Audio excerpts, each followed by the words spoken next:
démarre après 1 heure à 11 heures alors qu'elle avait été convoquée à 10 heures pour un discours du président qui a duré à peine 3 minutes. Bon, pour le reste, la procédure est normale, le quorum est atteint, la conférence des présidents va se réunir ainsi que le bureau pour définir l'agenda à travers lequel seront examinés les textes qui sont proposés. Mais ceci dit, il y a quand même parmi les textes, notamment celui portant révision de la Constitution à l'article 87 qui permet au président de dissoudre à sa convenance, selon sa guise, l'Assemblée nationale. C'est une atteinte fondamentale à l'équilibre des pouvoirs et à l'indépendance de l'Assemblée nationale. Parce que le pouvoir de dissoudre l'Assemblée nationale, il faut le rappeler, est le pendant du pouvoir de l'Assemblée nationale d'exercer sa motion de censure. Non pas contre le gouvernement, en théorie pure, mais contre celui qui a la responsabilité de définir la politique de la nation. Parce qu'une responsabilité est toujours couplée à une reddition des comptes. Et la reddition des comptes de celui qui définit la politique de la nation, c'est devant l'Assemblée nationale. En l'occurrence ici, celui qui définit la politique de la nation, c'est le président de la République. Or, déjà, l'actuelle Constitution le soustrait totalement du contrôle de l'Assemblée nationale. C'est un Premier ministre qui n'a aucun pouvoir de définition de politique, qui ne contrôle pas l'armée, qui ne nomme pas au pouvoir civil et militaire, qui ne décide pas du budget, qui ne nomme pas les ministres. C'est ce Premier ministre qui vient rendre compte, étant une sorte d'envoyé du président de la République, de messager du président de la République.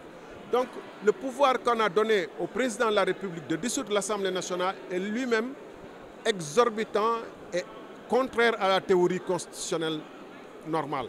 Parce qu'il a des pouvoirs sans responsabilité en face. Et en plus, le prétexte fallacieux qu'ils utilisent est un non-sens. S'ils disent que c'est pour rationaliser l'agenda, il faut précisément ôter au président la possibilité de dissoudre une fois qu'il y a eu arrimage de l'élection présidentielle à l'élection législative. Parce que tant qu'il a le pouvoir de dissolution, il y a possibilité de découpler les élections et donc d'enlever ce prétexte de rationalité.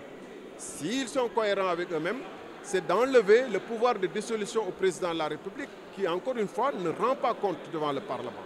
Et troisièmement, on est dans une situation où le débat tombe à un niveau vraiment inapproprié.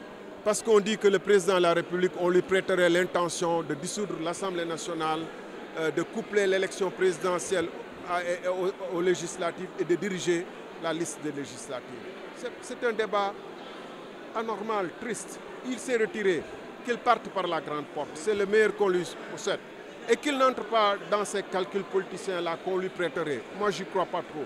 Mais le fait même qu'il y ait une fronde de la part de ces députés, et il y a une fronde totale de Wallu et de Yewi, mais déchire le dialogue national et ses résultats, et nous mettre dans une situation où pour la première fois, depuis longtemps, c'est le propre parti du président de la République qui est le premier à ne pas être d'accord sur cette proposition, alors même qu'il voulait partir par la grande porte.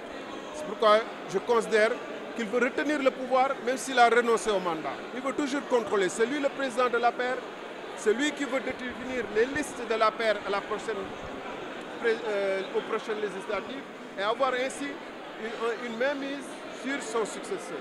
En réalité, c'est tout le calcul qu'il y a derrière cette pseudo-révision qui est un recul par rapport à notre constitution de 1960 et à notre constitution de 1963 ainsi qu'à notre constitution de 2001. Nulle part dans le monde, on a donné à un président de la République la possibilité de dissoudre à sa convenance le nombre de fois qu'il voudrait dans un mandat et sans raison une Assemblée nationale.